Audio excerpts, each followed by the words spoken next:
जब आदमी को भूख लग रही हो तभी खाना खाएगा, जब उसका पेट भरा हुआ तब थोड़ी खाएगा। मैं विधायक के रूप में कार्य कर रहा हूँ और जब तक हूँ तो विधायक के रूप में ही पहले ही स्टेटमेंट दी है कि जो लोग सत्ता के केंद्र में हैं और जो लोग आज सरकार में हैं उनको मौका देना चाहिए। एक विधायक बेचारा जो अपने चुनाव क्षेत्र तक सीमित है वो कहाँ लोकसभा का चुनाव लड़ेगा, वहाँ तो बड़े बड़े धुरंधरों को उतारना चाहिए। हिमाचल प्रदेश विधानसभा के बजट सत्र के दौरान मुख्यमंत्री सुखविंदर सिंह सुक्खू ने पूर्व शहरी विकास मंत्री सुधीर शर्मा को दोबारा मंत्री बनाने की संकेत दिए हैं। हिमाचल प्रदेश विधानसभा में प्रश्न संख्या 1452 में पर्यटन से जुड़े एक सवाल के जवाब के दौरान मुख्यमंत्री ने कहा कि सुधीर शर्मा मंत्री बनेंगे।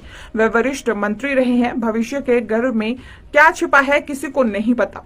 मुख्यमंत्री के इस बयान के बाद एक बार फिर सुधीर शर्मा के मंत्री बनने की चर्चा तेज हो गई है। गौरतलब की बात है कि हिमाचल प्रदेश में मुख्यमंत्री को मिलाकर कुल 12 मंत्री हो सकते हैं। फिलहाल सुक्खू मंत्रिमंडल में 11 सदस्य हैं। विधानसभा में मुख्यमंत्री के इस बयान के बाद विधायक सुधीर शर्मा ने भी प्रतिक्रिया दी।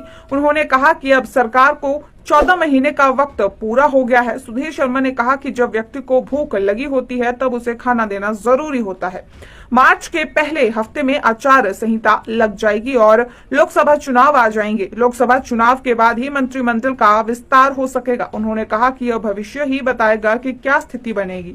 सुधीर शर्मा ने मंत्री बनने से भी साफ इनकार कर दिया। उन्होंने कहा कि मुख्यमंत्री को किसी और को मंत्रिमंडल में एडजस्ट करना चाहिए। वे विधायक हैं और विधायक के तौर पर ही काम करते हैं। चुनाव को लेकर आज विधायक दल की मीटिंग हुई है और उसमें हमारे जो विधायक दल के नेता हैं माननीय मुख्यमंत्री सुखविंदर सिंह सुक्खू जी, उन्होंने सबसे बात की है और सबको कहा है कि 27 को सभी यहाँ रहना है और पार्टी के जो प्रत्याशी हैं आधिकारिक रूप से अभिषेक मनु सिंघवी जी, उनके पक्ष में सभी को मतदान करना है।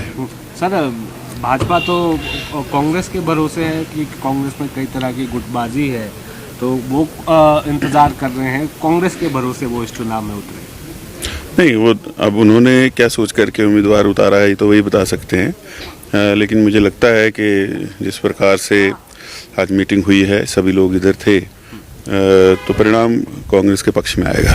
सर, एक सवाल और है। आज तो सदन में मुख्यमंत्री ने कह दिया कि सुधीर शर्मा मंत्री बनेंगे। देखिए, ये राजनीति है। अब ये 14 महीने का कार्यकाल निकल गया है, अब आचार संहिता मार्च के पहले हफ्ते में लगेगी, तो अब ये तो जो लोकसभा के चुनाव होंगे उसके बाद क्या परिस्थितियां बनती हैं तो उसके बाद ही होगा। वैसे जो चीज़ समय पे जब होनी चाहिए, अगर उस समय ना हो तो जब आदमी को भूख लग रही हो तभी खाना खाएगा, जब उसका पेट भरा हुआ तब थोड़ी खाएगा। तो ठीक है, मैं अपने विधायक के रूप में कार्य कर रहा हूँ और जब तक हूँ तो विधायक के रूप में ही करूँगा। आप किसी और को एडजस्ट कर सकते हैं, मैं तो पहले भी विधायक रहा हूँ। क्या सुधीर शर्मा जी लोकसभा के लिए तैयार है? नहीं, मैंने ये तो पहले ही स्टेटमेंट दी है कि जो लोग